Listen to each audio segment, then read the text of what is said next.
अभी नहीं तूफान है, शिवराज सिंह चौहान है। अभी नहीं तूफान है, शिवराज सिंह चौहान है। अभी नहीं तूफान है, शिवराज सिंह चौहान है। अभी नहीं तूफान है, शिवराज सिंह चौहान जिसका काम ही उत्तम है, उसका नाम नरोत्तम है। अभी नहीं तूफान है, शिवराज सिंह चौहान है, अभी नहीं तूफान है, शिवराज सिंह चौहान है, अभी नहीं तूफान है। शिवराज सिंह चौहान।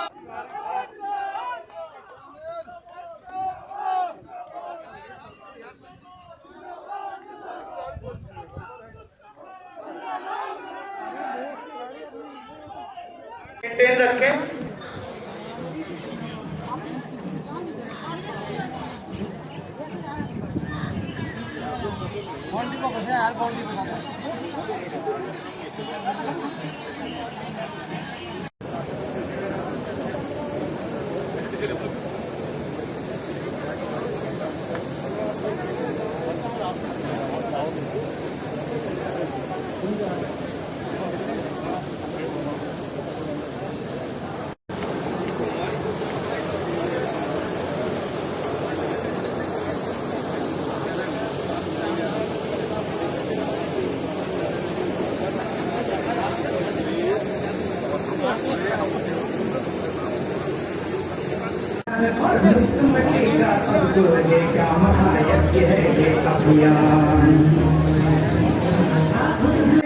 आप सबसे विनम्र आग्रह है, करतल ध्वनि से माननीय मुख्यमंत्री जी का स्वागत, बंदन और अभिनंदन करें। प्रदेश की जनता को प्राण प्राण से सेवा के लिए माननीय मुख्यमंत्री जी अब रोग बनाने के लिए पूरे प्रदेश में एक साथ टीकाकरण महाअभियान का शुभारंभ, जैसे कि हमारी परंपरा है, कन्या पूजन के साथ माननीय मुख्यमंत्री जी आज के महाअभियान का शुभारंभ करेंगे। हमारे पुरुषार्थ चतुष्टय जो होते हैं, धर्म अर्थ काम और मोक्ष, इसकी सिद्धि कन्या पूजन से होती है। और प्रदेश सरकार की ये अभिनव पहल है कि हम कन्या पूजन के साथ किसी कार्यक्रम का शुभारंभ करते हैं। इस अवसर पर माननीय मुख्यमंत्री जी दीप प्रज्वलित कर आज के इस कार्यक्रम को शुभारंभ करेंगे। आप सबसे विनम्र आग्रह है कि अपना स्थान ग्रहण कर लें, सोशल डिस्टेंसिंग का पालन करें और मास्क को जरूर लगाए रखें। सबको ये समझाना है कि सबके हित में सभी लोग बैठ जाए, आगे जो है को ये लगवाना है। माननीय मुख्यमंत्री जी और सभी अतिथियों द्वारा कन्या पूजन और दीप प्रज्वलन कर आज के इस कार्यक्रम का, इस महाअभियान का शुभारंभ अस्तो मां सद्गमय तमसो मां ज्योतिर्गमय मृत्योर्मा अमृतम गमय, इस भावना के साथ माननीय मुख्यमंत्री जी, माननीय गृह मंत्री जी और सभी सम्मानीय अतिथियों द्वारा आज के इस आयोजन का शुभारंभ। इस अवसर पर भारत रत्न डॉक्टर भीमराव अंबेडकर जी के चित्र पर पुष्पांजलि अर्पित कर माननीय मुख्यमंत्री जी और गृह मंत्री जी द्वारा कार्यक्रम का शुभारंभ। एक बार जोरदार तालियां अपने लोकप्रिय जनप्रिय नेता के हमारे बीच आगमन पर। हम सब अत्यंत प्रफुल्लित और हर्षित हैं। मैं विनम्र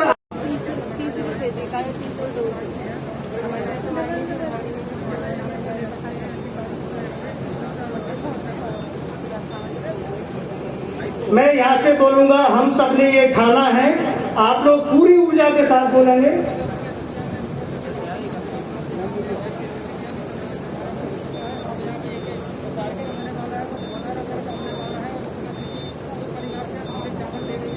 लाडली विधायिका रक्षा शिरोमणि भारतीय जनता पार्टी के सम्मान करते आदमी भैया हमारे यहाँ उपस्थित अन्य सभी सुधीजन सम्मानजन कलेक्टर साहब, एसपी साहब मुख्यमंत्री जी, इसको मैं संयोग कहूं या सौभाग्य कि माई का आशीर्वाद आपने दतिया में हमेशा, आपको मैं थोड़ा सा नेपथ्य में ले जाऊं। जैसे आज आपने माई का आशीर्वाद लेके जीवन बचाने के लिए आशीर्वाद प्राप्त किया, ऐसे ही आपको ध्यान आता हो तो हिंदुस्तान को एक संदेश देने के लिए बेटी बचाओ अभियान भी आपने दतिया से ही प्रारंभ किया, और वो बेटी बचाओ अभियान ने पूरे देश को संदेश दिया। मैं थोड़ा सा और पीछे अगर आपको ले जाऊंगा तो आपकी एक बहुत महत्वाकांक्षी योजना थी, मुख्यमंत्री तीर्थ दर्शन योजना। वो भी आपने जब भोपाल में घोषणा की उसके एक दिन पहले आप माई का आशीर्वाद लेके भोपाल गए थे और आपने घोषणा की। और एक थोड़ा सा और पीछे ले जाऊं वो कन्यादान योजना, जिसकी घोषणा आपने दतिया में की। ये सौभाग्य दतिया का है कि आपने राष्ट्रव्यापी इन योजनाओं का शुभारंभ दतिया से किया। मुख्यमंत्री जी, वैसे तो आपने दतिया को बहुत दिया है और सच में ये प्रदेश का सौभाग्य है कि आप जैसा व्यक्ति इस प्रदेश का नेतृत्व कर रहा है। ये कोरोना महामारी जिसके लिए आपने आज इस प्रधानमंत्री जी के अभियान की शुरुआत परातरी गांव से की है, जब विश्व इस कोरोना की महामारी से जूझ रहा था तब मध्य प्रदेश में सेकेंड वेव में आप जैसे नेतृत्व ने और फर्स्ट वेव में आप जैसे नेतृत्व में हमें संबल दिया। आप जब रात रात भर जगते थे तो हमारी हिम्मत होती है अस्पताल में जाने की, पर व्यवस्था की और माई की कृपा और आपकी माई और भाई दोनों ने मिलकर के दतिया को इस संकट से उबारा। सर्वाधिक संक्रमण दर होने के बाद, और इसके लिए मैं आभार व्यक्त कर रहे, आपको बुलाने को तो खड़ा हुआ ही हूं, लंबा भाषण मैं देना भी नहीं चाहता, लेकिन दतिया को आपने इतना दिया है कि कल मैंने जब कार्यकर्ताओं के बीच बैठक कर रहा था आपके आगमन की, और आपने निर्देश बार बार क्या कहता, भीड़ कैसे भी नहीं होनी चाहिए, और कार्यकर्ता जिद पे आमादा था कि आभार व्यक्त तो करने दो। मैंने कहा कि विषयांतर हो जाएगा, थोड़ी भी भीड़ कर देंगे तो विषयांतर हो जाएगा। हमने गाइडलाइन का पालन नहीं किया, और उस वक्त मैंने इन कार्यकर्ताओं से ये पूछा कि अच्छा बताओ, मुख्यमंत्री जी आ रहे हैं तो कुछ मांग करें तो कोई समस्या बताओ। और आप तो मुख्यमंत्री जी, आपकी कृपा से, माई की कृपा से ये कार्यकर्ता एक समस्या नहीं बता पाए कि इसका समाधान कर लो। आपने इतना दिया है, भरपूर दिया है, और हमने जो नारा लगाया था आपने उसे पूरा किया है। और नारा था हमारा सीएम का बन गया है मन, आपने नंबर 1 किया। बहुत आभार के साथ मैं आपको आमंत्रित करता हूं कि अपने आशीर्वचन से हमें लाभान्वित करें आदरणीय। और आप सबसे निवेदन, तालियां बुलाएं, आपकी जोरदार तालियां।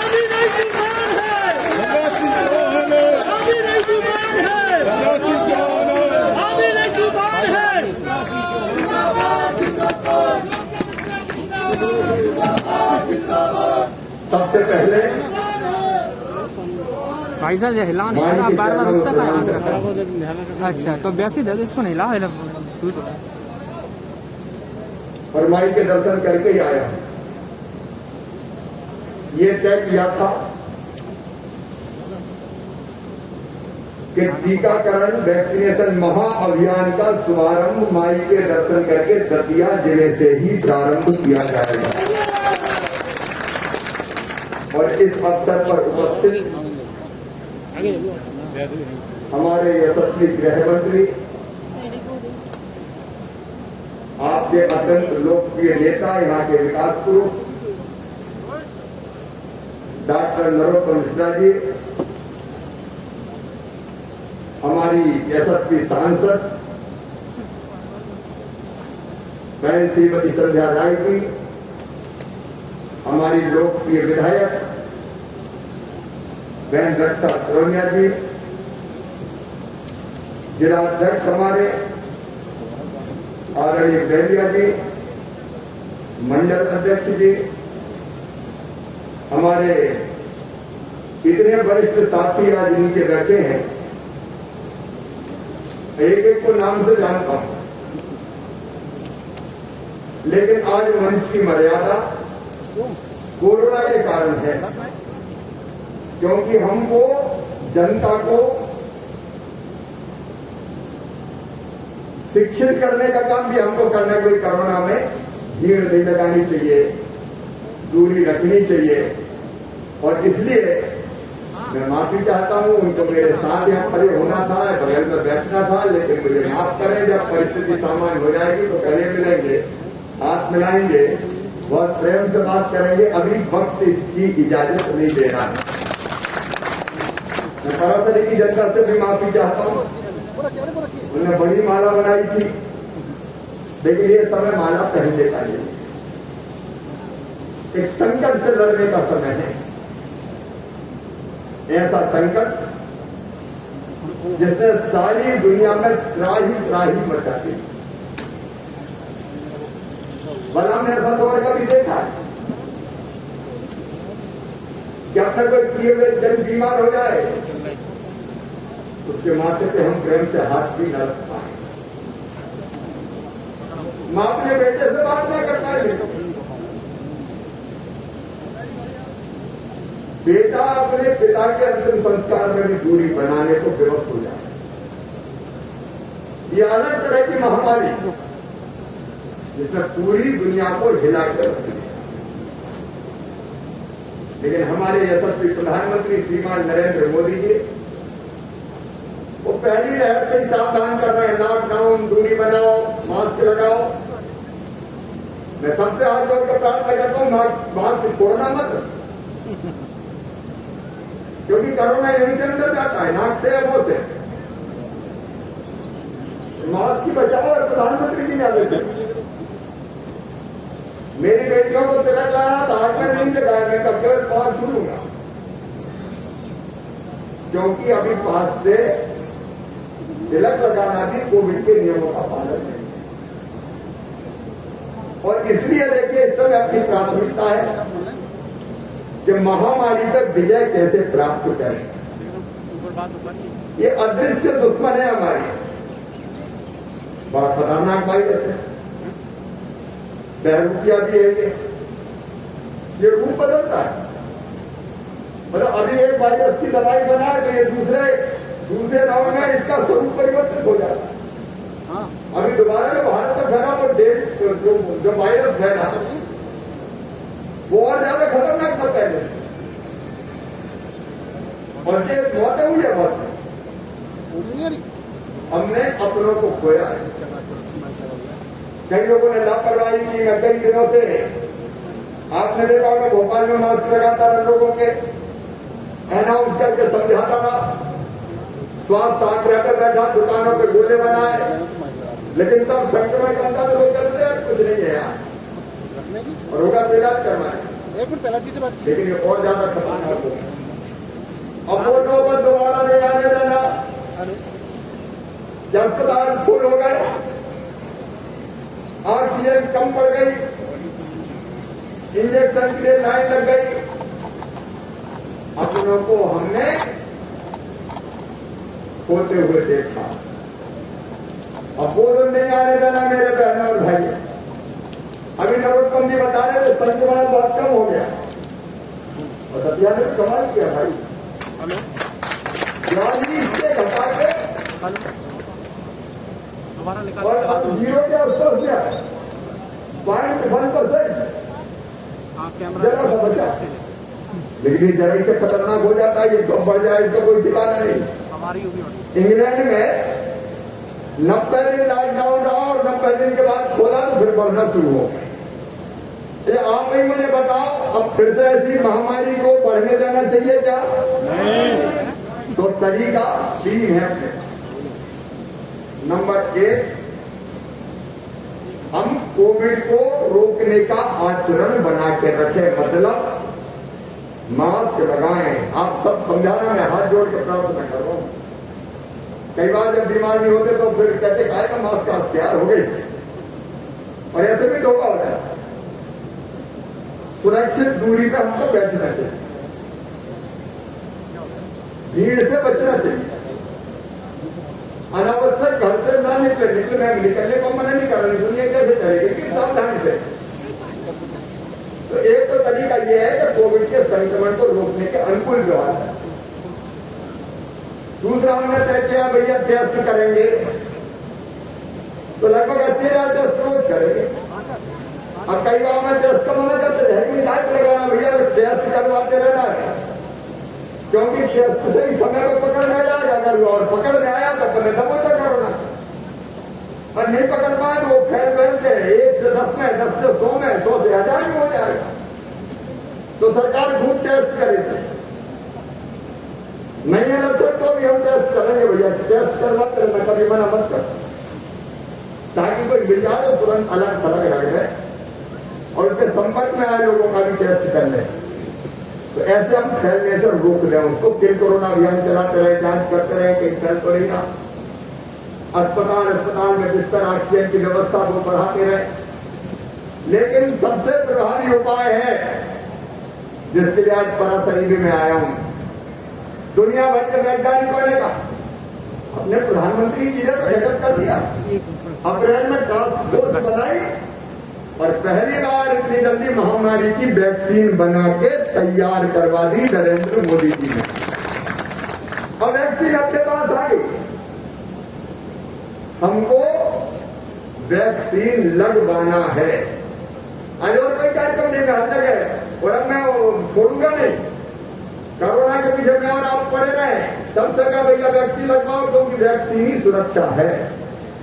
दुनिया भर के वैज्ञानिक कहते हैं कि वैक्सीन अगर लग गई तो कोरोना का संक्रमण या तो होगा ही नहीं, और हुआ तो वो शरीर पे ज्यादा असर डालेगा ही नहीं, क्योंकि शरीर में उससे कोरोना से लड़ने की, वायरस से लड़ने की ताकत पैदा हो जाएगी।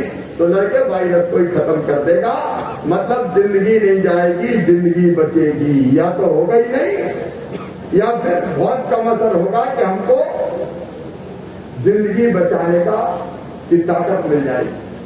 और इससे मैं हाथ जोड़ के निवेदन कर रहा हूं, केवल परासरी और दतिया जिले वालों से नहीं, आज यहां से अभियान का मैंने शुभारंभ किया। ये परासरी दतिया की इस पवित्र धरती से मेरे प्रदेशवासियों, मैं हाथ जोड़ के आपसे अपील करता हूं, वैक्सीन लगवाओ मेरे भाई और बहनों। ये वैक्सीन नहीं है, संजीवनी है। ये वैक्सीन नहीं है, जिंदगी है, जिंदगी। और जिंदगी अगर भगवान ने दी है, इसको गंवाना नहीं है रे, इसको बचाना पड़ेगा, इसको बचाना पड़ेगा। अपने आप को खतरे में मत डालो। कुछ लोग विरोध करते हैं, भ्रम फैलाते हैं, वो समाज के दुश्मन है जो विरोध करते हैं। उनको पता नहीं वो कितना नुकसान कर रहे हैं, वो जनता की जिंदगी से खेल रहे हैं। मैंने आज माई से भी ये कहा, माई इतनी कृपा कर दे कि तीसरी लहर अगर आए तो उसका मुकाबला करके हम उस लहर के प्रभाव को ही समाप्त कर दें। मां ये ताकत दे दे। माई की तरह बनिए, लेकिन माई भी कहती है कर्म तो तुम्हें करना पड़े, वैक्सीन तो लगवानी पड़ेगी, सावधानी रखनी पड़ेगी। और ये वैक्सीन लगवाना भित्तीय सुई, कोई डॉक्टर नहीं होता। मैंने पूछा सबसे, भैया जाना था, दर्द हुआ क्या जाना, पता नहीं चला कब लग गई, किसी जैसी कोई दिक्कत नहीं होती। हाँ, कोई को 100 में से एक आध दिन हल्का बुखार आता है। अगर वो बड़ी उम्र के बैठे, मेरी उम्र के, उनने वो नक्सल लगवाए थे कि नहीं बचपन में, चेचक के हाथ में नक्सल बने, ठीक है, चेचक के 3 निशान बने होंगे ना ऐसे लोग। उस समय चेचक महामारी से अपने भी 3 निशान बने हाथ में, पक जाते थे, पता होगा, पक जाते थे, थोड़ा बहुत बुखार आ जाता। फिर वैक्सीन में तो उतना भी नहीं है, कई को आते नहीं, कोई को थोड़ा बहुत बुखार आता है, लेकिन इससे जिंदगी अपनी बच जाती है। और इसलिए इससे बड़ा कोई अभियान नहीं है। ये जिंदगी बचाने का अभियान है तो मेरे बहन और भाइयों, और ये पूरा मध्य प्रदेश जिंदगी बचाने लगे। सारी हस्तियां अलग अलग क्षेत्रों की यही कोशिश कर रहे कि वैक्सीनेशन कराओ, वैक्सीन लगवाओ। तो आप भी वैक्सीन लगवाएं और आप बाकी को भी वैक्सीन लगाने के लिए प्रेरित करें कि मैंने लगवा ली, अब आप भी वैक्सीन लगवाओ। देखो अपने सोशल मीडिया पर पत्रकार, चिंतक, कलाकार, लेखक, साहित्यकार, राजनेता, धर्मगुरु, समाजसेवी सबने अपील की है वैक्सीन लगा रहे हो। तो ये वैक्सीन लगवाना है और एक 2 डोज लगवाना। जो सर्टिफिकेट दे रहे हैं उसमें लिखा हुआ है कि दूसरा डोज कौन सी तारीख से कौन सी तारीख के बीच में लगेगा। इसलिए परामर्शी से मैं परामर्शी के माध्यम से पूरे प्रदेश से प्रार्थना करता हूँ कि वैक्सीन जरूर लगवाइए ताकि अपनी जिंदगी सुरक्षित रह सके। और मैं तो भैया अब छोड़ूंगा नहीं इस अभियान को, दिन रात जी जान से लगाओ रे भैया वैक्सीन, लगवाओ रे भैया वैक्सीन, लगवाओ रे भैया वैक्सीन। अरे बेटा तो बच्चों के भी देखा और जिनके बच्चे छोटे हैं जरूर लगवाने, जिनके 12 साल से छोटे बच्चे उनको और प्रायोरिटी देने का काम करेंगे ताकि बच्चों को भी हमको सुरक्षित रखना है। और इसलिए आप सब वैक्सीन लगवाएं। आज मुझे चूंकि भोपाल में भी इस अभियान में जाना है, सीहोर में भी जाना है, वैसे ही थोड़ी देर हो गई। मैं एक बार हाथ जोड़कर अपने नेता कार्यकर्ताओं से और जनता से माफी मांगता हूं। मैं पहले जैसा नहीं मिल पाया, क्योंकि अभी मैं मिलूंगा तो लोग कहेंगे कि मुख्यमंत्री गड़बड़ कर रहा है, वो भीड़ में जा रहा है और वो भीड़ में मिल रहा है तो कोविड के नियमों का पालन नहीं होगा। इसे माफ कर देना जी। तो मेरा भी चाहता है कि दोनों बाहें फैला के गले से लगा दूं आपको, लेकिन ये समय नहीं है मेरे बहन और भाइयों। पहले कोरोना मार दें, इसके बाद खूब प्रेम से मिलेंगे। आप सब वैक्सीन लगवाइए और बाकी को भी प्रेरित कीजिए। इन्हीं शब्दों के साथ बहुत बहुत धन्यवाद। बहुत बहुत धन्यवाद। माननीय संदेश को जन जन तक पहुंचाने में सबसे अच्छे संभाग साबित होते हैं हमारे बच्चे, और इन बच्चों के माध्यम से संदेश जन जन तक जाएगा कि टीकाकरण कराना है, कोरोना को हराना है। जोरदार तालियां इन बच्चों के लिए, ये हमारी प्रेरणा बने हैं। और इस बीच हमारे अन्य प्रेरक हैं डॉक्टर राजीव त्यागी जी, श्री सुदीप तिवारी जी, महिला बाल कल्याण समिति, राहुल ठाकुर जी, राम जीवन नायक जी, रमेश गांधी जी, रफीक रायन जी, सभी को अंग वस्त्र और श्रीफल भेंटकर माननीय मुख्यमंत्री जी उनका सम्मान कर रहे हैं। ये सम्मान प्रतीकात्मक है। वो सभी सम्मान के हकदार हैं जिन्होंने अभी तक टीकाकरण करा लिया है और 1 या 2 डोज को ले चुके हैं। उन सबके लिए माननीय मुख्यमंत्री जी यहाँ से अपने शब्द सुमन अर्पित करते हैं।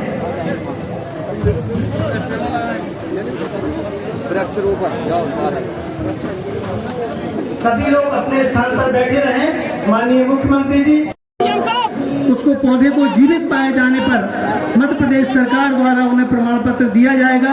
इस तरीके से इस अभियान के माध्यम से हम अपने प्रदेश को हरा भरा बना सकेंगे। सभी लोग निरोग रहें, सभी लोग सुखी रहें, सभी लोग टीकाकरण कराएं। इस मंशा के साथ माननीय मुख्यमंत्री जी आज कोरोना वैक्सीन टीकाकरण महाअभियान के तहत प्रचार रथ का हरी झंडी दिखाकर यहाँ से प्रवर्तित करेंगे प्रचार रथ को। आप सबसे आग्रह है इस अभियान में अपना भी योगदान देकर दतिया को शीघ्र ही इस वैश्विक महामारी से